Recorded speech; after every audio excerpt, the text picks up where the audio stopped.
नमस्कार सभी साथियों को, नमस्कार, राधे राधे, जय श्री कृष्णा, राम राम साथियों। सभी दोस्तों का उत्कर्ष ऐप के इस ऑनलाइन क्लासेज में हार्दिक स्वागत है। दोस्तों अपन राजस्थान राज्य के इतिहास विषय पर चर्चा कर रहे थे और राजस्थान राज्य के इतिहास विषय के अंतर्गत मित्रों अपन ने चर्चा की थी मेवाड़ राज्य के इतिहास को विधिवत पूर्ण अपन ने समापन कर दिया है। मेवाड़ राज्य का, मेवाड़ राज्य से जितने भी शासक बप्पा रावल से लगा के 754 से लगा के 18 अप्रैल 1948 तक महाराणा भूपाल सिंह तक का काल जो था, उस तक के काल में एक एक शासक की एक एक उपाधि का, एक एक युद्ध का मित्रों विस्तार से अपन ने वर्णन किया। और उसके बाद उन शासकों से बनने वाले जो महत्वपूर्ण प्रश्नोत्तर थे, उन प्रश्नोत्तरों के ऊपर भी दोस्तों अपन ने चर्चा की थी और मेवाड़ राज्य के इतिहास का अपन ने दोस्तों समापन कर दिया था। अब अपन दोस्तों अगले राजवंश की ओर रुख करते हैं। अगला राजवंश जो है अपना मेवाड़ राज्य के इतिहास के बाद जिस राजवंश की तरफ अपन चल रहे हैं दोस्तों, उस राजवंश का नाम है चौहान राजवंश। तो अगला जो दोस्तों अपना राजवंश आने वाला है, उस राजवंश का नाम बताओ दोस्तों, कौन सा राजवंश हो जाएगा? उस राजवंश का नाम है चौहान राजवंश। और जो चौहान राजवंश है उनके बारे में आज अपन विस्तार से चर्चा करते हैं। तो देखिएगा, चौहान राजवंश और चौहान राजवंश के ऊपर मेवाड़ राज्य में गोइल राजवंश था और उसके बाद अपना अगला जो राजवंश है दोस्तों चौहान, महत्वपूर्ण राजवंश है। हालांकि छोटा सा राजवंश है, ज्यादा बड़ा राजवंश है नहीं चौहान, क्योंकि अल्प समय में ही चौहानों का पतन हो गया था और चौहानों के पतन के कारण मित्रों छोटा सा संक्षिप्त राजवंश है, लेकिन परीक्षा के लिए बड़ा महत्वपूर्ण राजवंश है। क्योंकि हर प्रतियोगी परीक्षा, चाहे आरएस का पेपर हो, चाहे एसआई का पेपर हो, सेकेंड ग्रेड, पीटीआई, किसी का भी पेपर हो मित्रों, यहां से पटवार का पेपर हो, चौहान राजवंश से प्रश्न हर बार पूछा गया है और भविष्य में भी पूछा जाता रहेगा। अब देखिएगा, इस चौहान राजवंश की शुरुआत करते हैं। तो सबसे पहले चौहान राजवंश की उत्पत्ति, चौहानों की उत्पत्ति, उसके बाद चौहान वंश की स्थापना, उन सभी तथ्यों पर अपने को चर्चा करनी है। मित्रों देखिएगा, अगर अपन राजस्थान के नक्शे को देखें तो राजस्थान का जो नक्शा है मित्रों, टी.एच. हैंडले के अनुसार राजस्थान की आकृति पतंगाकार है। यानी इस प्रकार के एक पतंग के समान अपने राजस्थान की आकृति है और पतंग के समान राजस्थान की आकृति बताने वाले इतिहासकार का नाम, अपने भूगोल व्याख्याता का नाम क्या था? टी.एच. हैंडले। टी.एच. हैंडले ने कहा था कि राजस्थान की आकृति विषम कोणीय चतुर्भुजाकार अथवा पतंग के समान है। मित्रों देखना, अब मैं बात कर रहा हूं चौहान राजवंश की, तो नक्शे में अपना उत्तर यहां पर जो है दोस्तों दक्षिण, यहां पर पूर्व दिशा और पश्चिम दिशा। राजस्थान में चौहान जो थे वो चौहान राजस्थान में कहां पर अपना कार्य क्षेत्र स्थापित कर रखे थे? मित्रों राजस्थान में चौहानों का प्रारंभिक जो क्षेत्र माना जाता है डॉक्टर दशरथ शर्मा के अनुसार, वो मित्रों माना जाता है जांगल प्रदेश। यानी जो चौहान है वो चौहानों का जो प्रारंभिक स्थल माना जाता है उसका नाम है जांगल प्रदेश। जांगल प्रदेश का अर्थ यहां पर क्या है? यानी बीकानेर, नागौर और उसका जो सीमावर्ती क्षेत्र है, उस क्षेत्र को मित्रों प्राचीन समय में जांगल प्रदेश के नाम से जाना जाता था। अर्थात चौहानों का जो प्रारंभिक स्थल माना जाता है वो जांगल प्रदेश। मित्रों जांगल प्रदेश से चौहान थोड़ा सा आगे बढ़ते हैं और यहां जयपुर के आसपास आ जाते हैं। और जयपुर के आसपास मित्रों कौन से स्थान पर आ जाते हैं? सांबर। यूं कहा जाए आरएस पेपर 2013 के प्रश्न के अकॉर्डिंग, तो 2013 का प्रश्न यही था कि 2013 के प्रश्न के अनुसार चौहानों का प्रारंभिक स्थल अहि छत्तरगढ़ था। उसके पश्चात चौहानों ने अपनी केंद्रित सत्ता किस स्थान पर स्थापित की? तो प्रारंभिक समय में अहि छत्तरगढ़, जांगल प्रदेश, इसके आसपास शासन करते थे। और उसके बाद मित्रों चौहान साम्राज्य का जो विकास होता है, यानी चौहान साम्राज्य का जो केंद्रित स्थान था, वो केंद्रित स्थान माना जाता है सांबर। यहां पर भी अभी देखेंगे अपन कौन कौन कैसे कैसे आते हैं, किस प्रकार चौहान वंश की स्थापना होती है। लेकिन उससे पहले मित्रों मैं चौहानों की उत्पत्ति के संबंध में कुछ सिद्धांत आपको बताना चाहता हूं। सिद्धांत क्या है, 2 3 4 अलग अलग इतिहासकार है, उनके अलग अलग कथन है। जिस प्रकार अपन ने गोहिल राजवंश यानी मेवाड़ राज्य का इतिहास पढ़ा था, उस समय मैंने गोहिलों की उत्पत्ति के 2 कथन आपके सामने रखे थे। पहला मैंने बताया था कि अबुल फजल के अनुसार जो गोइल है ईरानी बादशाह नौशेका के वंशज है, और उसके बाद मैंने कहा था कि कर्नल टोड के अनुसार जो है गोइल जो है अपने वल्लभी नगर के राजा शिलादित्य व पुष्पावली के वंशज है। यह बात अपन ने गोइलों में देखी। और जब मैंने मेवाड़ राज्य का इतिहास से शुरू करने से पहले इतिहास का सामान्य परिचय आपको बताया था, तब मैंने राजपूतों की उत्पत्ति के कुछ सिद्धांत बताए थे कि राजपूतों की उत्पत्ति किस प्रकार कैसे कैसे हुई। 8-10 सिद्धांत मैंने आपके सामने रखे थे। उन्हीं सिद्धांतों से मिलता जुलता कुछ 2-3 सिद्धांत जो है चौहानों की उत्पत्ति के संबंध में है। तो मित्रों चौहानों की उत्पत्ति के सिद्धांतों में देखना, चौहानों की उत्पत्ति कैसे होती है, यानी सबसे पहले चौहान जाति की उत्पत्ति कैसे होती है। चौहानों की उत्पत्ति के संबंध में मित्रों जो सबसे महत्वपूर्ण बात मानी जाती है चौहान वंश की उत्पत्ति के संबंध में, वो बात मानी जाती है दोस्तों अग्निकुंड सिद्धांत की। यानी चौहानों की उत्पत्ति के बारे में जो सबसे ज्यादा प्रचलित और सर्वमान्य जो मत है, वो माना जाता है दोस्तों अग्निकुंड का सिद्धांत। और इस अग्निकुंड सिद्धांत के बारे में दोस्तों अपन चर्चा कर चुके हैं कि अग्निकुंड का सिद्धांत क्या था। अग्निकुंड सिद्धांत के अनुसार एक ऋषि जिसका नाम था वशिष्ठ मुनि, अग्निकुंड सिद्धांत क्या कहता है कि एक वशिष्ठ मुनि नाम का संत था, ऋषि था, और इसने आबू पर्वत के ऊपर एक यज्ञ करवाया था। उस यज्ञ का नाम था अग्निकुंड यज्ञ। बताइए उस यज्ञ का नाम कौन सा युग था? अग्निकुंड यज्ञ। और इस अग्निकुंड यज्ञ से कुल 4 संतानें प्राप्त हुई थी, जिसमें से सबसे बड़ी जो थी प्रतिहार थी, प्रतिहार के बाद में परमार थी, परमार के बाद में चालुक्य थी, और चालुक्य के बाद में मित्रों जो चौथी संतान थी उसका नाम था चेहमान अथवा चौहान। यानी चौहानों की उत्पत्ति अग्निकुंड से हुई है। इस बात का जो समर्थन किया जाता है वो ग्रंथ पृथ्वीराज रासो के द्वारा इस बात का समर्थन किया जाता है कि चौहानों की उत्पत्ति अग्निकुंड से हुई है। हालांकि सिद्धांत के बारे में दोस्तों अपन चर्चा कर चुके हैं, लेकिन 2-3 और मत है वो भी अपने को देखने हैं। अग्निकुंड का सिद्धांत अपन पहले ही चर्चा कर चुके हैं, लेकिन दोस्तों यहां पर ध्यान रखिएगा, एक इतिहासकार जिनका नाम है डॉक्टर दशरथ शर्मा, इतिहासकार जिनका नाम है डॉक्टर दशरथ शर्मा। ये दशरथ शर्मा साहब क्या कहते हैं, नाम के पीछे ही शर्मा लगा हुआ है, यानी दशरथ जी खुद ब्राह्मण है। दशरथ जी खुद क्या है? ब्राह्मण है। तो दशरथ जी ने कह दिया कि चौहानों की उत्पत्ति तो ब्राह्मणों से मानी जाती है। सीधा परीक्षा में प्रश्न आता है, चौहानों की उत्पत्ति ब्राह्मणों से हुई, चौहानों की उत्पत्ति ब्राह्मणों से हुई। इस कथन का या इस मत का जो है प्रतिपादन जो किया जाता है, वो प्रतिपादन दोस्तों डॉक्टर दशरथ शर्मा के अनुसार किया जाता है। डॉक्टर शर्मा का कथन हो गया एक हो गया अग्निकुंड सिद्धांत। और तीसरी अगर मैं बात करूं मित्रों, तो तीसरी बात अपने को ध्यान में रखना है कि चौहान जो है सूर्यवंशी है। चौहान बताओ कौन से वंशी है? चौहान सूर्यवंशी है। चौहान सूर्यवंशी कहने वाला कौन था? वही था जिसने यह कहा था कि राजपूत भी सूर्यवंशी है, और वो कहा था अपने हमीर महाकाव्य ग्रंथ में नयन चंद्र सूरी, और मैंने साथ में आपको लिखवाया था जैनायक भट्ट।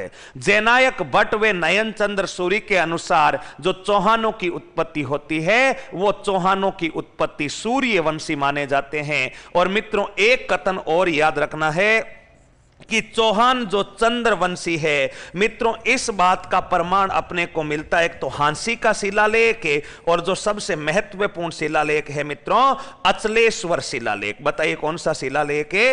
अचलेश्वर शिलालेख। मित्रों अचलेश्वर शिलालेख एवं हांसी का जो शिलालेख है, उस अचलेश्वर शिलालेख व हांसी के शिलालेख के अनुसार चौहान जो है चंद्रवंशी है। हमीर महाकाव्य यानी नयन चंद्र सूरी और जयनायक भट्ट के अनुसार चौहान सूर्यवंशी है। डॉक्टर दशरथ शर्मा के अनुसार चंद्र जो अपने चौहान है उनकी उत्पत्ति ब्राह्मणों से हुई है। और अपने अग्निकुंड सिद्धांत के अनुसार मित्रों ध्यान रखना, अग्निकुंड सिद्धांत के अनुसार चौहानों की उत्पत्ति जो है वो अग्निकुंड यज्ञ से हुई है, जो वशिष्ठ मुनि ने आबू पर्वत पर किया था, जहां से कुल 4 संतानें जो होती है वो 4 संतानें मित्रों प्राप्त होती है। सबसे बड़ी संतान थी प्रतिहार, उसके बाद परमार, उसके बाद चालुक्य, चालुक्यों को ही अपन सोलंकी कह सकते हैं, और उसके बाद जो अगली संतान प्राप्त होती है मित्रों उस संतान का नाम क्या था, चौहान, यानी सबसे छोटी जो संतान थी चौहान। ये 4 बातें तो प्रचलित है, लेकिन मित्रों 1-2 शिलालेख और भी है जैसे बिजोलिया, उसके बारे में तो अपन स्पेशली चर्चा करेंगे ही करेंगे। ये 4 मत अपने को दोस्तों विशेष रूप से ध्यान रखने हैं चौहानों की उत्पत्ति के संबंध में। तो दोस्तों अपन चौहान राजवंश की शुरुआत कर रहे हैं दोस्तों, तो चौहान राजवंश की शुरुआत में ही पहला कथन अपना होना चाहिए चौहानों की उत्पत्ति के सिद्धांत, या चौहानों की उत्पत्ति के अपने जो कथन है वो एक ही बात है, चौहानों की उत्पत्ति के सिद्धांत। मित्रों कभी कभार वो इतिहास के अंदर नहीं जाकर के यहां से सीधा प्रश्न बना देता है, तो ये चौहानों की उत्पत्ति के सिद्धांत चारों जो है वो अपन लिख लेते हैं। पहला चौहानों की उत्पत्ति के अनुसार क्या लिखना है, अचलेश्वर शिलालेख, सिरोही में पढ़ता है मित्रों, अचलेश्वर शिलालेख, अचलेश्वर शिलालेख और साथ के साथ ही हांसी शिलालेख। इन शिलालेखों के ऊपर अपन विस्तार से चर्चा करेंगे, अपन ऐतिहासिक स्रोत पढ़ेंगे। अचलेश्वर शिलालेख व हांसी शिलालेख के अनुसार, अचलेश्वर शिलालेख व हांसी शिलालेख के अनुसार चौहान चंद्रवंशी है। चौहान बताओ कौन से वंशी है, चौहान चंद्रवंशी है। ऐसी बात बताओ कौन से शिलालेखों में लिखी हुई है, एक तो लिखी हुई है अचलेश्वर शिलालेख और दूसरा दोस्तों लिखा हुआ है हांसी की शिलालेख। इस बात के बारे में भी अपने को थोड़ा सा क्या रखना है, ध्यान रखना है। अब देखना अगला बिंदु अपने को अचलेश्वर शिलालेख व हांसी के शिलालेख के बाद दूसरा बिंदु अपने को क्या ध्यान में रखना है, दूसरा बिंदु मित्रों अपने को ध्यान में यह रखना है कि चौहान डॉक्टर दशरथ शर्मा के अनुसार, डॉक्टर दशरथ शर्मा के अनुसार, डॉक्टर दशरथ शर्मा के अनुसार चौहानों की उत्पत्ति, चौहानों की उत्पत्ति डॉक्टर दशरथ शर्मा के अनुसार चौहानों की उत्पत्ति ब्राह्मणों से हुई है। बताइए किससे हुई है, चौहानों की उत्पत्ति ब्राह्मणों से हुई है। ऐसा कथन अपने कहने वाले जो इतिहासकार है उनका नाम है डॉक्टर दशरथ शर्मा। दोस्तों तीसरा बिंदु नयन चंद्र सूरी व जयनायक भट्ट के अनुसार, एक तो इतिहासकार नयन चंद्र सूरी वे दूसरे इतिहासकार का नाम है जयनायक भट्ट। नयन चंद्र सूरी व जयनायक भट्ट के अनुसार, जयनायक भट्ट के अनुसार चौहान बताओ क्या है, इनके अनुसार चौहान सूर्यवंशी। बताओ इनके अनुसार चौहान कौन से वंशी है, जो है सूर्यवंशी है। मित्रों ये भी अपने को ध्यान में रखना। चंद्रवंशी 2 शिलालेख बताते हैं, एक तो हांसी का शिलालेख और दूसरा अचलेश्वर शिलालेख, और तीसरा अपने चंद्रवंशी कौन बताते हैं, चंद्रवंशी जो है वो चंद्रवंशी बताने वाले इतिहास अपने चंद्रवंशी तो ये शिलालेख और सूर्यवंशी ये 2 इतिहासकार बताते हैं मित्रों। और चौथा मित्रों ध्यान रखना कर्नल जेम्स टोड के अनुसार, चौथा बिंदु क्या याद रखना है, कर्नल टोड के अनुसार। किसके अनुसार मित्रों बताओ, कर्नल टोड के अनुसार चौहान विदेशी है। कर्नल टोड के अनुसार चौहान जो है वो कर्नल टोड के अनुसार मित्रों चौहान विदेशी है। और टोड ने यह भी कहा था कि जो चौहान है वो चौहान विदेशियों में भी कौन सी जाति के हैं, शक और सीतियन। शक और सीतियन जाति से चौहानों की उत्पत्ति मित्रों बताओ किसने बताई थी, कर्नल टोड ने। ये 4 मत जो है दोस्तों अपने को थोड़ा सा ध्यान में रखना है। इसके बाद आगे चलते हैं।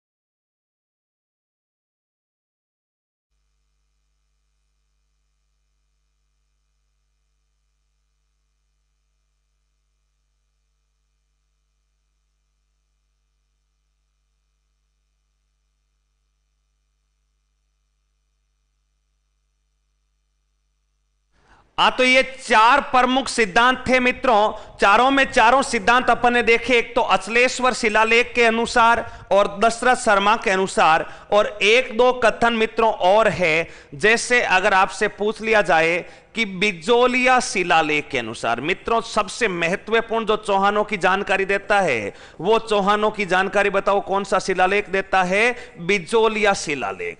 तो मित्रों ध्यान रखना, बिजोलिया शिलालेख के अनुसार, बिजोलिया शिलालेख के अनुसार, बिजोलिया शिलालेख के अनुसार चौहानों की उत्पत्ति, बिजोलिया शिलालेख के अनुसार चौहानों की उत्पत्ति वत्स गोत्रीय ब्राह्मणों से हुई है। बताओ, गोत्र जिसका नाम है वत्स और वत्स गोत्रीय ब्राह्मणों से हुई है, ऐसी बात जो है वो ऐसी बात अपने बताओ कौन सा शिलालेख कहता है? बिजोलिया शिलालेख कहता है। मित्रों इस बात का भी अपने को थोड़ा सा क्या रखना है, ध्यान रखना है कि बिजोलिया शिलालेख के अनुसार चौहानों की उत्पत्ति जो है वो चौहानों की उत्पत्ति बताओ कहां से हुई है?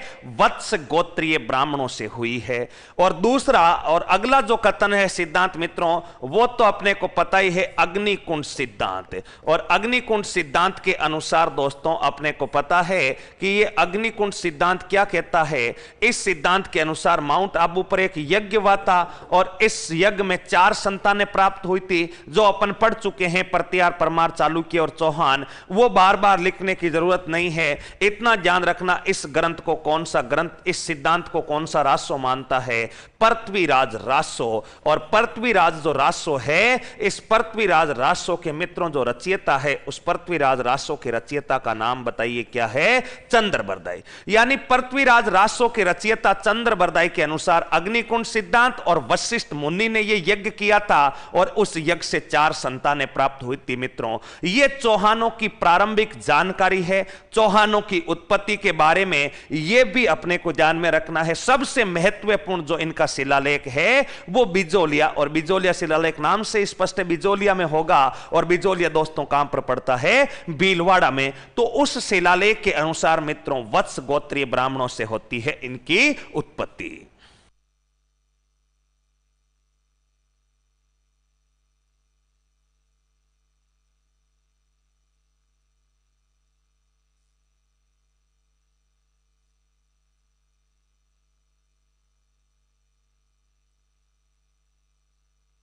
अब देखना, ये तो अपने चौहानों की उत्पत्ति के कुछ मत थे 5-6 जिनके बारे में अपन ने चर्चा की थी। अब दोस्तों जो चौहान राजवंश है उनकी उत्पत्ति के बारे में मैं चर्चा करना चाहता हूं कि चौहानों की उत्पत्ति कैसे हुई, चौहान वंश की स्थापना कैसे हुई, उनके बारे में चर्चा करके इस चौहान वंश को विधिवत आगे शुरू करते हैं। तो मित्रों चौहान वंश की स्थापना, चौहान वंश की स्थापना के बारे में ऐसा कहा जाता है दोस्तों कि जो वासुदेव चौहान है, बताओ कौन सा चौहान है? वासुदेव चौहान। और ये जो वासुदेव चौहान है मित्रों, इस वासुदेव चौहान ने 551 ईस्वी में, कौन सी ईस्वी में? 551 ईस्वी में सपाल दक्ष नामक, बताओ कौन से स्थान पर है? सपाद लक्ष नामक स्थान पर, सपाद लक्ष, इसी को वर्तमान में कहा जाता है सांबर।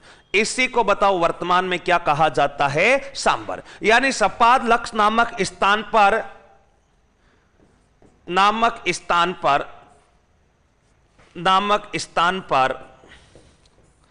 चौहान वंश की स्थापना, चौहान वंश की क्या होती है? स्थापना। कौन से स्थान पर होती है? सपाल दक्ष नामक स्थान पर होती है। और कब होती है मित्रों? 551 ईस्वी में। यहां पर दोस्तों ध्यान रखने योग्य बात क्या है, यहां से प्रश्न कैसा बनता है? सीधा प्रश्न तो कभी कभार बनता है, लेकिन अपने उच्च लेवल की प्रतियोगी परीक्षा में इस प्रकार का प्रश्न नहीं बनता कि यहां पर कब स्थापना हुई, क्या हुआ, क्योंकि ये प्रश्न साधारण से प्रश्न होते हैं जो उच्च स्तरीय परीक्षाओं में नहीं बनते। लेकिन फिर भी अपने को उसकी मोटी मोटी जानकारी तो यह ध्यान रखनी है कि 551 में सपाल दक्ष नामक स्थान पर जो है चौहान साम्राज्य की नींव किसके द्वारा डाली गई? वासुदेव। लेकिन दोस्तों अगर आपसे पूछा जाए कि सपाद लक्ष इसका शाब्दिक अर्थ क्या होता है? तो मित्रों ध्यान रखना, सपाद लक्ष्य जो शब्द लिखा हुआ है इसका शाब्दिक अर्थ होता है 1.25 लाख गांवों का समूह। बताओ कितने गांवों का समूह है? 1.25 लाख गांवों का समूह। यह सपाल दक्ष शब्द का शाब्दिक अर्थ होता है मित्रों। और सपाल दक्ष जो है सांबर का प्राचीन नाम था और इसी सपाल दक्ष को सांबर कहा जाता है। ऐसी मान्यता है कि सांबर के आसपास के छोटे मोटे जितने भी गांव थे वो सारे चौहान साम्राज्य के अधीन आते थे और चौहान साम्राज्य के अधीन आने के कारण इस सांबर स्थान को ही सपाल दक्ष कहा गया, क्योंकि यह 1.25 लाख गांवों का केंद्र था। कौन सा स्थान है? सांबर। तो सपाल दक्ष शब्द का शाब्दिक अर्थ हो गया 1.25 लाख गांवों का समूह। मित्रों दूसरी बात अपने को यह ध्यान रखनी है कि चौहानों का मूल पुरुष, अगर आपसे पूछा जाए कि चौहानों का मूल पुरुष है अथवा चौहानों का आदि पुरुष किसे कहा जाता, तो ध्यान रखिएगा चौहानों का मूल पुरुष अथवा चौहानों का जो है वो चौहानों का आदि पुरुष बताओ किसको कहते हैं? वासुदेव चौहान को कहते हैं। यह भी अपने को थोड़ा सा ध्यान में रखना है। वासुदेव चौहान को मूल पुरुष क्यों कहते हैं? कोई भी व्यक्ति किसी भी स्थान की, किसी भी व्यक्ति किसी भी चीज की शुरुआत करे, जैसे अगर इस मार्कर की खोज मैंने की है तो ये जो मार्कर है इसका आदि पुरुष मैं कहलाऊंगा। कंप्यूटर की खोज चार्ल्स बेबेज ने की है तो कंप्यूटर का मूल पुरुष या कंप्यूटर का आदि पुरुष चार्ल्स बेबेज कहलाएगा। वैसे ही चौहानों की स्थापना अपने वासुदेव कर रहा है तो चौहानों का मूल पुरुष अथवा चौहानों का आदि पुरुष बताओ कौन कहलाएगा? वासुदेव। मित्रों ये सांबर के जो चौहान थे या इन सांबर के चौहानों को शाकंभरी चौहान कहते हैं। मित्रों बताइए सांबर के चौहान जो है ये सांबर के चौहान कौन से चौहान कहलाते? सांबर के चौहान कहलाते हैं दोस्तों शाकंभरी चौहान। और जो शाकंभरी चौहान है दोस्तों, इन शाकंभरी चौहानों की देखना कुलदेवी कौन सी है? तो शाकंभरी चौहानों की दोस्तों कुलदेवी जो मानी जाती है वो शाकंभरी चौहानों की कुलदेवी शाकंभरी माता मानी जाती है। इस बात का भी दोस्तों अपने को थोड़ा सा ध्यान में रखना रहा है। अब देखिएगा सांबर के चौहानों की कुलदेवी देखना, यहां पर मैं इधर देख रहा हूं सांबर के चौहानों की कुलदेवी, या सीधा मैं लिख सकता हूं शाकंभरी चौहानों की कुलदेवी। अगर आपसे पूछा जाए कि शाकंभरी चौहानों की कुलदेवी कौन सी है तो मित्रों ध्यान रखिएगा शाकंभरी चौहानों की जो कुलदेवी है वो शाकंभरी चौहानों की कुलदेवी कौन सी माता कहलाती है? वो कहलाती है अपने शाकंभरी माता। और ये जो शाकंभरी माता का मंदिर बना हुआ है ये शाकंभरी माता का मंदिर भी कहां पर बना हुआ है? शाकंभरी माता का मंदिर बना हुआ है सांबर में। सांबर वर्तमान में पड़ता है जयपुर में। सांबर वर्तमान में कहां पर पड़ता है? जयपुर में। मित्रों ये जो कुलदेवी है शाकंभरी माता, इसका निर्माण बताओ किसने करवाया था? इसका निर्माण करवाया था वासुदेव चौहान ने। बताइए इसका निर्माण किसने करवाया था? इसका निर्माण करवाया था वासुदेव चौहान ने। वासुदेव जो चौहान है उस वासुदेव चौहान ने शाकंभरी माता मंदिर का निर्माण करवा दिया। नेक्स्ट मित्रों ध्यान रखना बिजोलिया शिलालेख के अनुसार तो सांबर झील का निर्माण भी, मित्रों ध्यान रखिएगा सांबर झील का अगर निर्माण भी पूछा जाए तो सांबर झील का निर्माण भी दोस्तों किसके द्वारा करवाया जाता है? सांबर झील का निर्माण भी दोस्तों वासुदेव चौहान के द्वारा ही करवाया जाता है। ऐसी जानकारी अपने शाकंभरी शिलालेख या बिजोलिया शिलालेख में मिलती है। मित्रों ये सांबर जो है इसे तीर्थों की नानी या तीर्थों की देवयानी कहा जाता। तीर्थों की क्या कहा जाता है? तीर्थों की नानी अथवा तीर्थों की दोस्तों ध्यान रखना देवयानी कहा जाता है। अगर आपसे पूछ ले कि राजस्थान में तीर्थों की नानी किस स्थान को कहा जाता है तो तीर्थों की नानी सांबर को कहा जाता है। और तीर्थों की नानी ये हो गई। अगर आपसे पूछ ले दोस्तों कि तीर्थों का मामा किसको कहा जाता है तो तीर्थों का जो मामा है वो तीर्थों का मामा दोस्तों ध्यान रखना पुष्कर को कहा जाता है। और पुष्कर बताओ कहां पर पड़ता है? पुष्कर मित्रों पड़ता है अजमेर में। और अगर आपसे पूछ लिया जाए कि तीर्थों का भांजा किसको कहते तो दोस्तों ध्यान रखना, जो तीर्थों का भांजा है वो तीर्थों का भांजा कहलाता है मचकुंड। बताइए तीर्थों का भांजा कौन सा स्थान कहलाता है? मचकुंड। और मचकुंड बताओ कहां पर पड़ता है? धौलपुर में। बताओ तीर्थों का भांजा मचकुंड है, और मचकुंड दोस्तों कौन से स्थान पर पड़ता है? धौलपुर में पड़ता है। ये कुछ विशिष्ट बातें जो है चौहानों की उत्पत्ति के बारे में मित्रों, चौहानों की स्थापना के बारे में अपने को याद रखनी है। देखना, चौहान वंश की स्थापना वासुदेव चौहान ने 551 ईस्वी में की। सपालदक्ष या सांबर नामक स्थान पर। सपालदक्ष सांबर का पुराना नाम था। इसी सपालदक्ष का शाब्दिक अर्थ बताओ क्या होता है? 1.25 लाख गांवों का समूह। और नेक्स्ट मित्रों ध्यान रखना, चौहानों का मूल पुरुष या आदि पुरुष किसको कहा जाता है? चौहानों का मूल पुरुष या आदि पुरुष का अर्थ है चौहानों की स्थापना किसने की थी? वासुदेव चौहान को ही इनका मूल पुरुष अथवा इनका आदि पुरुष कहा जाता है दोस्तों। उसके बाद मैंने बताया कि ये जो चौहान थे, इन चौहानों को, सांबर के चौहानों को शाकंभरी चौहान कहते हैं। और शाकंभरी चौहानों की कुलदेवी बताओ दोस्तों कौन सी माता है? शाकंभरी माता है। शाकंभरी माता का मंदिर बताओ कहां पर है? सांबर में है। बताओ कहां पर है? सांबर में है। इस मंदिर का निर्माण वासुदेव चौहान ने करवाया। और बिजोलिया शिलालेख, डॉक्टर दशरथ शर्मा की पुस्तक द अर्ली डायनेस्टीज, और उसके अलावा जो है अपने सुरजन चरित्र, हमीर महाकाव्य ग्रंथ, इन सभी ग्रंथों की माने तो सांबर झील का निर्माण भी दोस्तों किसके द्वारा करवाया जाता है? वासुदेव चौहान के द्वारा करवाया जाता है। और यह सांबर झील को तीर्थों की नानी या देवयानी कहा जाता है। अगर तीर्थों का मामा पूछे तो पुष्कर, और तीर्थों का भांजा पूछे तो मचकुंड। और दोस्तों मचकुंड नामक स्थान जो है, यह मचकुंड नामक स्थान वर्तमान में जो है धौलपुर जिले में। वर्तमान में कौन से जिले में? धौलपुर। चौहानों का स्थापना हो गई। अब मित्रों चौहान साम्राज्य की स्थापना तो हो गई, लेकिन कोई भी साम्राज्य स्थापित होगा तो उस साम्राज्य की राजधानी होना आवश्यक है। और मित्रों सबसे बड़ी बात यही आपको याद रखनी है यहां पर कि चौहानों की जो प्रारंभिक राजधानी थी, वो चौहानों की प्रारंभिक राजधानी कौन सी थी मित्रों?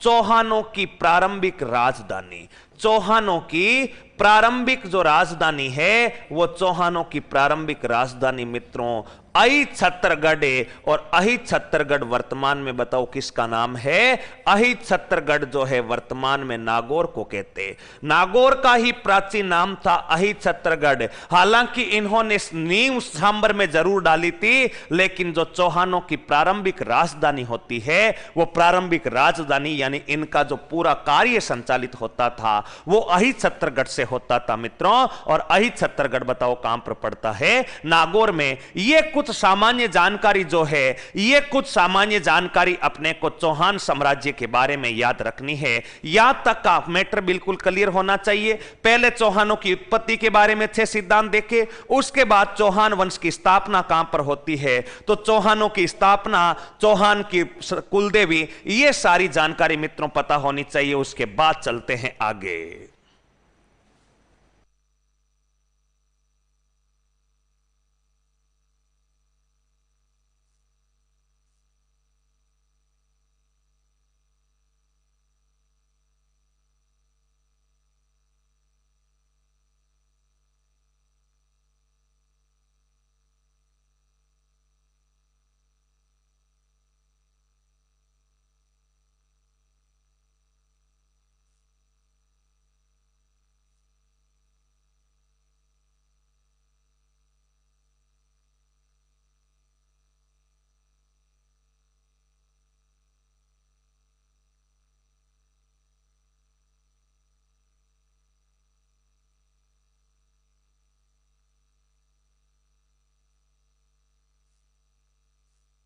अब देखना दोस्तों आगे चलते हैं। ये तो चौहानों की स्थापना के बारे में हो गई बातें। ये जो भी अपने को जानकारी मिली चौहानों की स्थापना के बारे में, ये जानकारी अपने को कहां से मिली? ये इसकी जानकारी के 4-5 प्रमुख स्रोत है मित्रों। यहां पर नीचे नोट लगा के लिख सकते हैं, यहां पर नोट लगाकर लिख सकते हैं। चौहान वंश की स्थापना, चौहान वंश की स्थापना, चौहान वंश की स्थापना एवं वासुदेव चौहान की जानकारी, एवं वासुदेव चौहान की जानकारी एवं वासुदेव चौहान की जानकारी बिजोलिया शिलालेख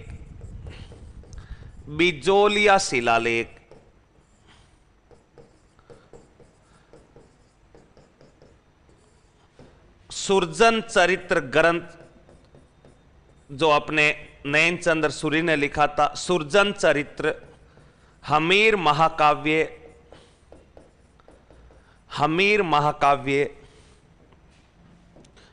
एवं doctor Dasharath Sharma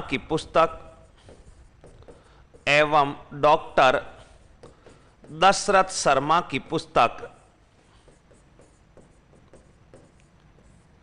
the early Chauhan dynasty, the early Chauhan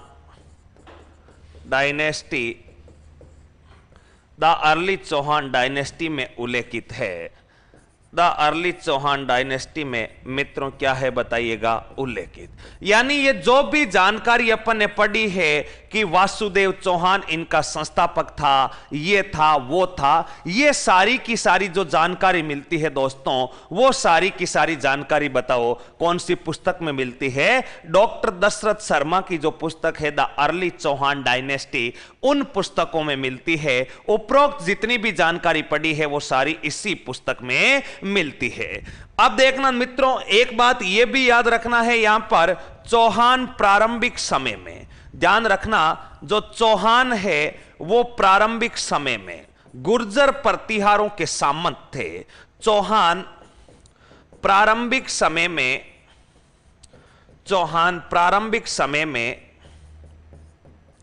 Gurjar प्रतिहारों के सामंत थे। चौहान प्रारंभिक समय में गुर्जर प्रतिहारों के मित्रों क्या थे? गुर्जर प्रतिहारों के सामंत थे। इस बात का भी अपने को थोड़ा सा विशेष ध्यान रखना है। गुर्जर प्रतिहारों के सामंत थे, इस बात का अभिप्राय क्या है? इस बात का अभिप्राय यह है दोस्तों कि उस समय चौहानों का कोई स्वतंत्र राजपाट नहीं था। चौहान प्रारंभिक समय में जो थे वो गुर्जर प्रतिहारों के अधीन ही अपना शासन चलाते थे, गुर्जर प्रतिहारों के ही सामंत हुआ करते थे। लेकिन अभी जब देखेंगे अपना आगे राजा आएगा गुवक प्रथम, तो गुवक प्रथम के काल में चौहान जो है वो स्वतंत्र होकर उभरते हैं। गुवक प्रथम से पहले जो भी राजा आएगा वो सारे के सारे राजा जो थे दोस्तों, वो अपने गुर्जर प्रतिहारों के क्या माने जाते हैं? सामंत माने जाते हैं। ये यहां तक की जानकारी जो है मित्रों, अपन सभी विद्यार्थियों को बिल्कुल क्लियर होनी चाहिए कि चौहान उत्पन्न कहां से हुए, 6 मत देके, 6 सिद्धांत देके, उसके बाद चौहानों की नींव कहां पर डाली गई थी? नींव सपाद लक्ष्य में डाली गई थी, जिसका शाब्दिक अर्थ 1.25 लाख गांवों का समूह था। उसके बाद अपन ने देखा कुलदेवी, शाकंभरी माता वगैरह, ये सब अपन ने फेंक देखे थे मित्रों। और उसके बाद में देखा कि ये जो भी जानकारी अपन ने पढ़ी, इनकी स्थापना की, ये इन ग्रंथों में, एक तो शिलालेख बिजोलिया में, सुरजन चरित्र ग्रंथ, हमीर महाकाव्य, और चौहान साम्राज्य के या डॉक्टर दशरथ शर्मा की जो पुस्तक है द अर्ली चौहान डायनेस्टी, उस पुस्तक में जानकारी मिलती है। और चौहान जो है कोई स्वतंत्र सत्ता नहीं थी, ये तो गुर्जर प्रतिहार जो वंश था, उस गुर्जर प्रतिहार वंश के सामंत थे। क्योंकि आपको पता 8वीं शताब्दी से लगा करके 12वीं शताब्दी मध्य तक गुर्जर प्रतिहारों का बड़ा प्रभाव था। और ये चौहान प्रारंभिक समय में इन्हीं के सामंत माने जाते थे। जब गुवक प्रथम 10वीं सदी के आसपास शासक बनेगा, तो 10वीं सदी के आसपास मित्रों गुवक प्रथम शासक बनने के साथ ही चौहानों की स्वतंत्र सत्ता जो है वो चौहानों की स्वतंत्र सत्ता की स्थापना होगी। यहां तक सभी साथियों को क्लियर होना चाहिए। अब देखना दोस्तों, चौहानों में सबसे पहले अपन ने देखा था, चौहानों का जो शासक बना था वो चौहानों का शासक बना दोस्तों वासुदेव चौहान। वासुदेव चौहान शासक बना और वासुदेव चौहान का शासनकाल के बारे में अपन ने चर्चा की थी कि सांबर झील का निर्माण करवाया और इसके अलावा शाकंभरी माता मंदिर वगैरह का निर्माण करवाया। इसके बाद मित्रों सांबर में वैसे अगर देखा जाए तो मित्रों अपने सिलेबस के अकॉर्डिंग अगर मैं बात करूं तो अपने सिलेबस में सीधा अजमेर के चौहान, रणथंभौर के चौहान, जालोर के चौहान दे रखे हैं। लेकिन फिर भी अगर प्रारंभिक स्थिति पर बात करूं तो वासुदेव चौहान के शासनकाल में जो 2-3 काम हुए थे वो अपन ने पूर्ण कर लिए थे। वासुदेव के बाद में छोटे छोटे कई शासक बने लेकिन उनका कोई भी महत्व नहीं था। वासुदेव चौहान के बाद में मित्रों अगला जो शासक बनता है सांबर के आसपास वो शासक बनता है दोस्तों गुवक प्रथम।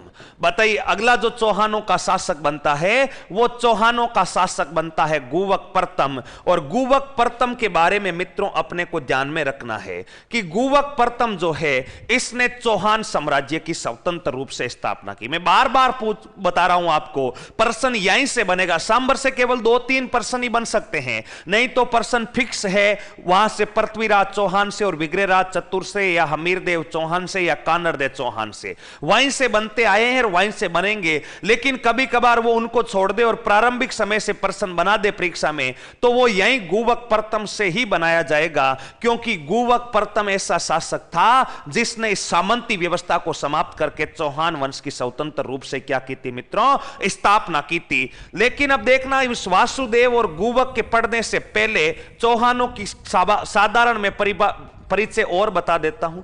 अगर मित्रों आपके पेपर में प्रश्न आया चौहानों की कुल देवी है, अगर आपसे परीक्षा में प्रश्न पूछा जाता है कि चौहानों की कुल देवी है और देखना ऑप्शन क्या देता है, ऑप्शन ए में देता है वो शाकंभरी माता। मैं चौहान शुरू करने से पहले आपकी काफी रिहर्सल करवा दूं ताकि आपकी जो प्रारंभिक गलतियां हैं वो गलतियां परीक्षा में ना हो।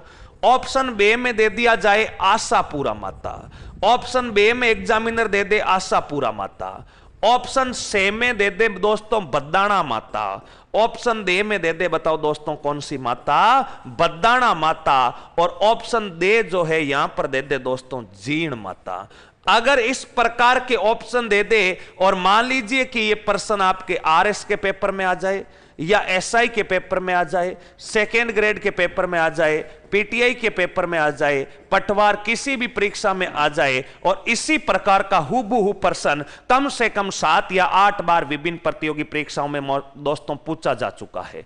चौहानों की कुलदेवी जो है वो चौहानों की कुलदेवी कौन है, तो मेरे अकॉर्डिंग अधिकांश विद्यार्थी इस प्रश्न को गलत कर बैठेंगे। ऑप्शन ए में शाकंभरी है, बे में आशापुरा है, से में बद्दाणा है और दे में जीण माता है। तो इस कंडीशन में अपने चौहानों की कुलदेवी कौन सा सही उत्तर भर के आओगे और कौन से नंबर पर गोला जो है काला करके आएंगे। और अधिकांश विद्यार्थी, मुझे आशा ही नहीं पूर्ण विश्वास है कि इस प्रश्न को गलत करके आएंगे।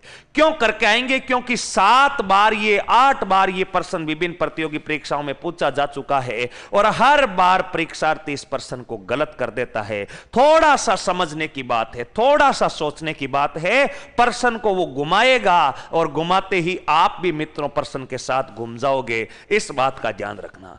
देखना मित्रों यहां पर ये चारों ही चौहानों की कुलदेवियां हैं। शाकंभरी भी कुलदेवी है, आशापुरा माता भी कुलदेवी है, बद्दाणा माता भी कुलदेवी है और जीण माता भी कुलदेवी भी है। आराध्य देवी दोनों श्रेणियों में रखा जाता है जीण माता को। तो दोस्तों इस कंडीशन में देखना क्या किया जाए। चौहानों की कुलदेवी मित्रों शाकंभरी भी है, आशापुरा भी है, बद्दाणा भी है, जीण माता भी है। तो इसका सॉल्यूशन क्या किया जाए गुरुजी? चारों ही पेपर ऑप्शन में आ गए और यहां तो माइनस मार्किंग वाला मैटर बैठ रहा है, यहां तो माइनस मार्किंग वाला मैटर बैठ रहा है। तो देखना मित्रों इस प्रश्न का जवाब अपने को कैसे देना है, मैं उसी के बारे में चर्चा कर रहा हूं। अगर वो पूछे दोस्तों की अजमेर, अगर वो आपको कहे अजमेर, अजमेर के अलावा मित्रों अगर वो कहे सांबर, सांबर के अलावा मित्रों वो कहे रणथंभौर, अजमेर, सांबर, रणथंभौर चौहानों की कुल देवी है। तो मित्रों ध्यान रखना, अजमेर, सांबर और रणथंभौर चौहानों की जो कुल देवी होगी वो कुल देवी तो होगी शाकंभरी माता। बताओ कौन सी माता? शाकंभरी माता। यानी अगर वो आपसे पूछे कि बताओ अजमेर के चौहानों की कुल देवी है, रणथंभौर के चौहानों की कुलदेवी है या सांबर के चौहानों की कुलदेवी है, तो आपका जो सही उत्तर होगा वो होगा शाकंभरी माता। और इस स्थान पर वो सीधा एक शब्द ही लिख सकता है। या तीनों स्थानों के जो चौहान है, इन चौहानों को मित्रों कहा जाता है शाकंभरी चौहान। अजमेर, रणथंभौर व सांबर के जो चौहान है उनको कहा जाता है शाकंभरी चौहान। और जो शाकंभरी चौहान है उनकी कुलदेवी भी शाकंभरी माता है। लेकिन अगर वो आपके एग्जामिनर जो है पर्सन को चेंज करे कि नाडोल, पाली वे जालोर के चौहानों की कुलदेवी है, नाडोल, पाली वे जालोर के चौहानों की कुलदेवी, तो मित्रों ध्यान रखना, नाडोल, पाली वे जालोर के चौहानों की जो कुलदेवी है वो हो जाएगी मित्रों आशापुरा माता। बताओ कौन सी माता हो जाएगी? आशापुरा माता हो जाएगी। इस बात का भी ध्यान रखना। और ये जो चौहान है नाडोल, पाली, जालोर, मित्रों इन चौहानों को कहा जाता है सोनगरा चौहान। बताओ इन चौहानों की शाखा को कौन से चौहान कहा जाता है? सोनगरा चौहान। और सोनगरा चौहानों की कुलदेवी के बारे में पूछा है तो अपना उत्तर हो जाएगा आशापुरा माता। लेकिन मित्रों वो पूछे कोटा, बूंदी वे झालावाड़ चौहानों की कुलदेवी, कोटा, बूंदी, झालावाड़ चौहानों की कुलदेवी, तो मित्रों ध्यान रखना, इनकी जो कुलदेवी होती है इनकी कुलदेवी का नाम है मित्रों बद्दाणा माता। बताओ कौन सी माता? बद्दाणा माता। बद्दाणा माता का मंदिर कोटा में बना हुआ है। और इन चौहानों को मित्रों कहा जाता है हाड़ा चौहान। इन चौहानों को बताओ कौन सा चौहान कहा जाता है? हाड़ा चौहान। यानी प्रश्न पूछने का तरीका चेंज होगा और प्रश्न का उत्तर चेंज हो जाएगा। अगर वो इस प्रकार सीधा सा प्रश्न पूछे तो कोई दिक्कत ही नहीं है, वो सीधा कह दे अजमेर के चौहानों की कुलदेवी है, सांबर के है या रणथंभौर की है, या वो तीनों अपने शब्द ना लिख करके सीधा लिख दे शाकंभरी चौहानों की, तो अपन बता देंगे शाकंभरी माता। अगर वो कह दे सोनगरा चौहानों की कुलदेवी है या वो लिख दे जालोर, पाली व नाडोल के चौहानों की कुलदेवी है तो अपन बता देंगे अपने आशापुरा माता। और वो कह दे हाड़ा चौहानों की कुलदेवी बद्दाणा माता। यहां तक तो कोई दिक्कत नहीं है, कोई टेंशन नहीं है। लेकिन एग्जामिनर इतना सीधा नहीं होता दोस्तों, बड़ा टेढ़ा आदमी होता है। और उस टेढ़े आदमी का क्या काम है? उस टेढ़े आदमी का काम होता है सिर्फ आपके बीच में लड़ाई करवाना। और वो एक पेपर में लड़ाई करवा के मानेगा? वो कोई नाम देगा ही नहीं, वो तो सीधा पूछेगा चौहानों की कुलदेवी है। उसने तो कोई नाम नहीं दिया। अब चौहानों की कुलदेवी है तो आप क्या बताओगे? ना आपको पता है वो अजमेर का पूछ रहा है, क्या पता आपको वो रणथंभौर के चौहान पूछ रहा है, क्या पता वो हाड़ोती वाले चौहान पूछ रहा है, क्या पता जालोर पाली वाले पूछ रहा है। आपको मित्रों वो कुछ भी नहीं दे रहा है, वो इतना ही कह रहा है चौहानों की कुलदेवी है। तो मित्रों इस कंडीशन में क्या करें? इस कंडीशन में लट चलने तय है, क्योंकि कुलदेवियां 3 है, गोला 1 काला करना है। गोला 1 करना क्या है? काला करना है मित्रों, इस बात का ध्यान रखना। लेकिन सेकेंड ग्रेड 2013 का पेपर याद कीजिए, उसमें यही हुबहू प्रश्न आया था और चौहानों की कुलदेवी का सही उत्तर उसने जीण माता माना था। बताओ कौन सी माता माना था? जीण माता। यह बात अपने को थोड़ा सा ध्यान में रखना है। अगर वो कोई एड्रेस नहीं दे और सीधा कहे कि चौहानों की कुलदेवी कौन सी है, तो मित्रों जहां पर एड्रेस दे दे वहां पर तो अपन पते से पहुंच जाएंगे। लेकिन वो अगर बिना एड्रेस की पोस्ट डाल दे तो अपने को सीधा कौन सी माता को मान लेना है? जीण माता को मान लेना है। कोई दिक्कत ही नहीं आएगी, क्योंकि अगर एड्रेस दे दिया तो अपन पहुंच जाएंगे इन स्थानों पर कि इन स्थानों का पूछ रहा है, तो ये ठोक दो। लेकिन बिना एड्रेस अगर वो लड़ाने की कोशिश करेगा तो अपने पास कौन सी माता तैयार है? जीण माता। ये कुछ फैक्ट दोस्तों याद रखने हैं।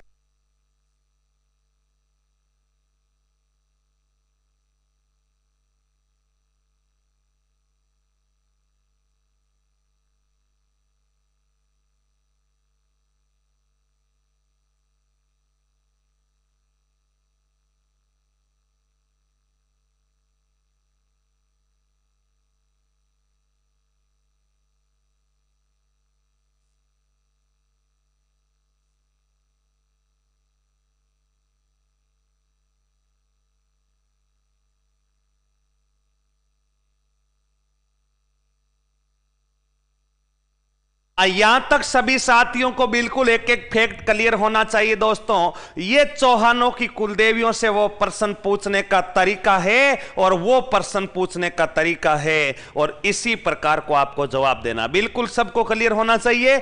एड्रेस है तो एड्रेस पे पहुंच जाएंगे, एड्रेस नहीं है तो कौन सी माता तैयार है? जीण माता। लेकिन मित्रों वो गलती नहीं करेगा अब, क्योंकि उसको कोर्ट ने फटकार लगा दी है। बोला कौन से चौहानों की बतानी है, बताओ तो सही मोदी जी। अब उसके बाद वो ऐसी गलती कभी करने की कोशिश नहीं करेगा। लेकिन अपने को कर दे गलती तो अपने को तैयार रहना है। कौन सी माता कर देनी है? जीण माता कर देनी है। अब दोस्तों अगला प्रश्न, अगला आपको पता होना चाहिए। अगर आपसे पूछा जाए कि चौहानों की आराध्य देवी कौन है, मित्रों चौहानों की आराध्य देवी, सबसे पहले तो अपने को पता होना चाहिए कुलदेवी और आराध्य देवी में अंतर क्या होता है। मित्रों कुलदेवी का अर्थ होता है कि उसी कुल में जन्म लेना। जैसे शाकंभरी है तो शाकंभरी का जन्म चौहान परिवार में हुआ, जीण है जीण का जन्म चौहान में हुआ। तो मित्रों शाकंभरी का जन्म चौहान में हुआ यानी चौहानों की कुलदेवी है। आशापुरा का जन्म चौहानों में हुआ यानी जिस जाति की है उसी जाति में जन्म हुआ है तो उस जाति की वो कुल देवी कहलाती है, यानी कुल की देवी कहलाती है। जैसे जोधपुर के राठौड़ों की बात करें तो जोधपुर के राठौड़ों के कुल में जन्म लिया था नागनेच्या माता ने, तो कुल देवी कौन सी हो गई? नागनेच्या माता। लेकिन आराध्य देवी का अर्थ क्या होता है कि जिस देवी के प्रति आपकी आस्था है और आप उस देवी की पूजा जिसकी करते हैं उस देवी को अपन कहते हैं आराध्य देवी। जैसे किसी का जन्म कोई राठौड़ जाति का व्यक्ति है, उसका जन्म तो राठौड़ परिवार में हुआ यानी कुलदेवी तो नागनेच्या माता है, लेकिन राठौड़ जो राजवंश थे इन्होंने चामुंडा माता की पूजा अर्चना शुरू कर दी। तो मित्रों वो पूजा अर्चना शुरू कर दी तो आराध्य देवी बताओ कौन सी हो जाएगी? चामुंडा माता। अब चौहानों की अगर आराध्य देवी भी पूछा जाए तो चौहानों की आराध्य देवी भी मित्रों ध्यान रखना कौन सी माता बतानी है? जीण माता। हालांकि कुलदेवी की श्रेणी में नहीं आती जीण माता, लेकिन क्या करें दोस्तों आरपीएससी ने पेपर में रख दी तो अपने को भी रख लेना है। चौहानों की आराध्य देवी भी अगर पूछा जाए तो चौहानों की आराध्य देवी भी बताओ कौन सी माता हो जाएगी? जीण माता हो जाएगी। और मित्रों एक बिंदु और ध्यान रखना, अगर जीण माता के मंदिर का निर्माण पूछा जाए कि जीण माता के मंदिर का निर्माण किसने करवाया, तो दोस्तों ध्यान रखिएगा जीण माता मंदिर का जो निर्माण करवाया जाता है वो किस शासक के द्वारा करवाया जाता है? हट्टड़ चौहान के द्वारा। यह सामंत था गुर्जर प्रतिहारों का, उस समय स्वतंत्र शाखा नहीं थी और उसी के द्वारा जीण माता के मंदिर का मित्रों क्या करवाया जाता है? निर्माण करवाया जाता है। देखना जीण माता का मंदिर है कहां पर, तो जीण माता का जो मंदिर है वो मंदिर दोस्तों पड़ता है रेवासा। बताओ जो मंदिर है ये जीण माता का मंदिर पड़ता है रेवासा, और रेवासा बताओ कहां पर पड़ता है? सीकर में। रेवासा बताओ कहां पर पड़ता है? सीकर में। तो चौहानों की कुलदेवी हो गई अपने तीन अलग अलग और आराध्य देवी हो गई जीण माता। मित्रों ये जीण माता के बारे में अपन विस्तार से भी देखेंगे, लेकिन दोस्तों इस जीण माता को ध्यान रखना मधुमक्खियों की देवी कहते हैं। बताओ किसकी देवी कहते हैं? मधुमक्खियों की क्या कहा जाता है? मधुमक्खियों की देवी कहा जाता है। सबसे लंबा लोकगीत अगर पूछा जाए कि सबसे लंबा लोकगीत जो है राजस्थान में किस लोक देवी का है, तो सबसे जो लंबा लोकगीत माना जाता है जीण माता का माना जाता है। और मधुमक्खियों की देवी क्यों की जाती है? क्योंकि मित्रों जब औरंगजेब मुगल बादशाह बना था तब मैंने आपको बताया था कि औरंगजेब हिंदू मंदिर तुड़वाता था। औरंगजेब बताओ कौन सा मंदिर तुड़वाता था? हिंदू मंदिर तुड़वाता था। और औरंगजेब उसी क्रम में जीण माता मंदिर को भी दोस्तों तुड़वाना चाहता था। औरंगजेब के सैनिक जो थे वो जीण माता के मंदिर को तोड़ने के लिए दोस्तों आते हैं, और जीण माता के मंदिर में जैसे ही वो तोड़ाई का कार्य शुरू करते हैं जीण की सेना मधुमक्खियां मित्रों औरंगजेब की सेना पर आक्रमण कर दी है। अब बताओ AK-47 मधुमक्खियों का का कुछ बिगाड़ पाएगी क्या? नहीं बिगाड़ पाएगी। क्या करोगे? मधुमक्खी के ऊपर गोली चलाओगे? आप नहीं चला पाओगे। और मधुमक्खियों ने मित्रों औरंगजेब की सेना का ऐसा पीछा किया कि नॉन स्टॉप दिल्ली तक छोड़कर आई। यानी औरंगजेब की सेना को नॉन स्टॉप मधुमक्खियां कहां तक छोड़कर आई थी? दिल्ली तक छोड़कर आई थी। मित्रों ये बात भी ध्यान रखिएगा। और दिल्ली में मधुमक्खियों ने मित्रों जाकर के औरंगजेब की Z+ सिक्योरिटी में सेंध मारते हुए 2-4 डंक औरंगजेब के भी काटे। तब औरंगजेब को याद आई, अरे अपने जीण माता को परेशान किया है। तब मित्रों औरंगजेब ने जीण माता को हाथ जोड़कर कहा, देवी सॉरी, देवी सॉरी, आज से अब आज के बाद कभी गलती नहीं होगी। जीण ने कहा, सॉरी बोलने से काम नहीं चलेगा। अंत में मित्रों औरंगजेब देवी से माफी मांगते हुए देवी को कहा कि तेरे दरबार में प्रति वर्ष 1.25 मन चढ़ावा मुगल दरबार से भेजा जाएगा। 1.25 मन का अर्थ होता है 1 मन में 40 किलो, यानी 1.25 मन का अर्थ होता है 50 kg। यानी तब मुगल शासक औरंगजेब के काल से प्रति वर्ष 50 किलो चढ़ावा जीण माता के मंदिर में मित्रों भेजा जाने लगा। तब से यह परंपरा शुरू हुई और आज के दिन भी मित्रों केंद्र सरकार की तरफ से प्रति वर्ष 50 किलो चढ़ावा जीण माता के मंदिर में आता है। दोस्तों इस बात का भी अपने को थोड़ा सा ध्यान रखना है। ऐसी देवी जीण माता, सभी लोक देवियों में सबसे लंबा गीत भी कौन सी माता का? जीण माता का। नेक्स्ट मित्रों अगला बिंदु याद रखना है, चौहानों का आराध्य देव या इष्ट देव।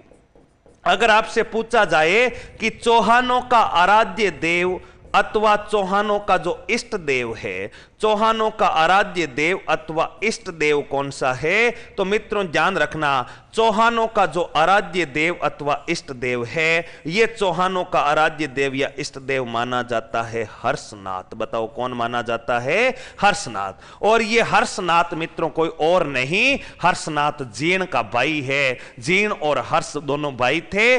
दोनों का जन्म जो था मित्रों, इस हर्षनाथ का देखना मंदिर कहां पर है। हर्षनाथ का जो मंदिर है, यह हर्षनाथ का मंदिर भी दोस्तों रेवासा में है। और रेवासा बताओ कहां पर पड़ता है? सीकर में। हर्ष और जो जीण थे दोस्तों, ये हर्ष और जीण दोनों आपस में भाई बहन थे। और जब आपस में भाई बहन थे हर्ष और जीण, तो इन दोनों का जन्म मित्रों सीकर में नहीं हुआ था। दोनों के मंदिर रेवासा सीकर में है, लेकिन इन दोनों का जो जन्म होता है वो होता है दांगू गांव। और दांगू गांव बताओ कहां पर पड़ता है? जिला चूरू में। दांगू गांव जिला चूरू में पड़ता है। वहां पर जो है हर्ष और हर्ष क्या जीण और जीण की भौजाई यानी हर्ष की पत्नी, इन दोनों के बीच में मित्रों किसी बात को लेकर के शर्त लगती है। होता क्या है कि जीण माता और हर्ष की पत्नी जो थी वो पानी लेने के लिए गई थी और पानी लेकर आ रही थी। आपको पता प्राचीन समय में घर घर पर नल या टुंटी होता नहीं था। और घर घर पर जब नल या टुंटी होता नहीं था तो हर्ष की पत्नी और जीण माता गांव के गंवाई कुएं से पणिहारी के रूप में पानी ला रही थी। और पानी लाना प्राचीन समय का रिवाज था। सारी पणिहारियां पानी लाती थी। आजकल पणिहारियां पानी लाती नहीं है, यानी पणिहारियों का काल ही लगभग समाप्त हो गया। अब क्या होता मित्रों, पूरे दिन हर्ष की पत्नी और जीण जो है पानी लाती है। और मित्रों जब पानी लेकर के 5वीं या 6वीं बार वो घर पर आ रही होती है तो मित्रों दोनों के बीच में एक शर्त लग जाती है। शर्त क्या होती है? हर्ष की पत्नी जो है, हर्ष की पत्नी और जीण दोनों के सिर पर मित्रों बहुत बड़े बड़े पानी के मटके डाल रखे थे, बड़े मटके लाद रखे थे। इन्होंने रास्ते में ऐसे ही शर्त लगा ली दोस्तों कि अपन जब दोनों घर चलेंगे तो इस जीण माता ने कहा अपनी भौजाई से कि अपन जब दोनों घर चलेंगे तो घर चलते ही हर्ष भैया जो है वो पहले मटका मेरे सिर से उतारेंगे। ऐसी बात बताओ कौन सी माता ने कही थी? जीण माता ने। लेकिन जीण की भौजाई ने कहा कि ऐसा नहीं है, ऐसा नहीं है, वो तो हर्ष जी तो जो है मटका पहले मेरे सर से उतारेंगे। और दोनों में मित्रों इस बात को लेकर के शर्त लग जाती है। बचपन का समय था, पहले सतयुग का समय था, ऐसी छोटी मोटी बातें चलती रहती थी। और जब जीण और जीण की भौजाई घर पानी लेके पहुंचती है दोस्तों, तो पानी लेके पहुंचती है तो हर्ष जो है पहले घड़ा जो है अपने पत्नी का गड़ा सिर से उतार देता है। इस बात पर जब पत्नी का सिर से गड़ा उतार दिया गया मित्रों, तो जीण माता शर्त हार जाती है। और जीण माता शर्त हार जाती है तो जीण माता को मित्रों गुस्सा आता है। और जीण माता, ध्यान रखिएगा, जीण माता दांगू गांव चूरू को छोड़ करके रेवासा की पहाड़ियां सीकर में आ जाता है। हर्ष इस पूरे घटनाक्रम को समझ पाता।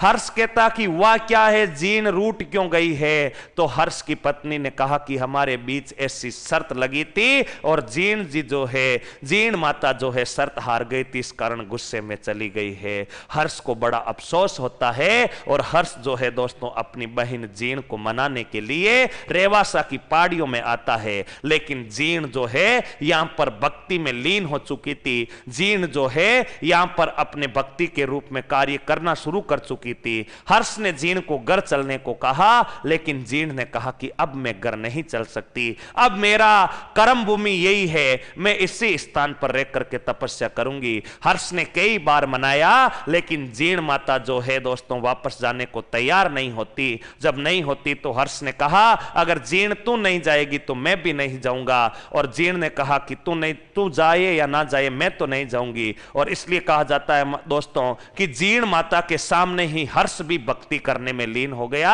और दोनों वहां पर बड़े प्रसिद्ध देवता के रूप में पूजे गए। वो हर्ष जीण का ही भाई था। हर्ष को भैरुंजी का अवतार या भैरव का अवतार माना जाता है, जबकि जीण माता को दुर्गा का अवतार माना जाता है। और दोनों बहन भाइयों का मंदिर दोस्तों रेवासा पहाड़ी सीकर पर भव्य मंदिर बना हुआ है। जहां पर अपने जीण माता के मंदिर का निर्माण तो करवाया गया था, बताओ किसके द्वारा? जीण माता के मंदिर का निर्माण हट्टड़ के चौहान के द्वारा। जबकि इष्ट देव जो है उस हर्षनाथ का जो मंदिर बनवाया जाता है मित्रों, यह बनवाया जाता है गुवक प्रथम के द्वारा। ध्यान रखना दोस्तों,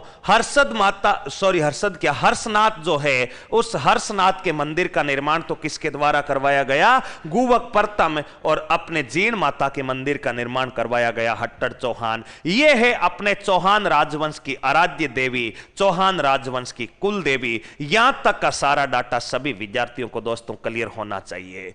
अब देखना, चौहानों में आगे बढ़ते हैं। चौहानों की उत्पत्ति के बारे में अपन ने चर्चा कर ली। चौहानों की उत्पत्ति के 6 सिद्धांत देख लिए, चौहान वंश की स्थापना के बारे में देख लिए, और चौहानों की जो प्रारंभिक राजधानी थी उस चौहानों की प्रारंभिक राजधानी के बारे में अपन ने चर्चा कर ली थी कि चौहानों की प्रारंभिक राजधानी जो है मित्रों, वो चौहानों की प्रारंभिक राजधानी अहिच्छत्रगढ़ थी। दोस्तों यहां पर मैंने एक प्रश्न यह भी आपसे पूछा था, अगर आपसे पूछ ले कि चौहानों का आगमन स्थल कौन सा है, तो मित्रों चौहानों का आगमन स्थल जांगल प्रदेश को भी आप कह सकते हैं। और जांगल प्रदेश किसका प्राचीन नाम था मित्रों? जांगल प्रदेश बीकानेर के आसपास का जो भौतिक भूभाग था उसी को जांगल प्रदेश कहते हैं। अब अपन सांबर के चौहानों में जो है, वैसे अजमेर के चौहानों से इतिहास शुरू होता है, लेकिन सांबर के चौहानों में जो पहला शासक आएगा वासुदेव चौहान आएगा। वासुदेव चौहान के बाद में गुवक राज के बाद में सामंत सिंह, उसके बाद विग्रहराज प्रथम, विग्रहराज द्वितीय, ऐसे कई शासक आएंगे जिनके बारे में दोस्तों अपन विस्तार से चर्चा करेंगे अपनी अगली क्लास में। आज जो पढ़ा है दोस्तों, आज जितने भी फैक्ट पढ़े हैं, ज्यादा नहीं पढ़े हैं, चौहानों का साधारण सा परिचय पढ़ा है, वो सारे फैक्ट मित्रों जो है आप सभी विद्यार्थियों को बिल्कुल आसानी से क्लियर होने चाहिए। और फैक्टों में ध्यान क्या रखना, केवल स्थापना के तो ध्यान रखना है। और एक सांबर का प्राचीन नाम जो सपाल दक्ष था, उस सपाल दक्ष का शाब्दिक अर्थ याद रखना है। तीर्थों की नानी सांबर को कहते हैं, तीर्थों का मामा मित्रों किसको कहते हैं? तीर्थों का मामा जो कहते हैं पुष्कर को, और तीर्थों का जो बांजा कहा जाता है वो तीर्थों का बांजा मित्रों किसको कहा जाता है? मचकुंडे धौलपुर को। यह चौहानों का जो था दोस्तों सामान्य परिचय था। अब चौहान साम्राज्य से संबंधित जो भी विस्तृत इतिहास है मित्रों, उस विस्तृत इतिहास के बारे में अपन चर्चा करेंगे मित्रों अपनी अगली क्लास में। तब तक के लिए सभी प्यारे साथियों को राम राम, नमस्कार।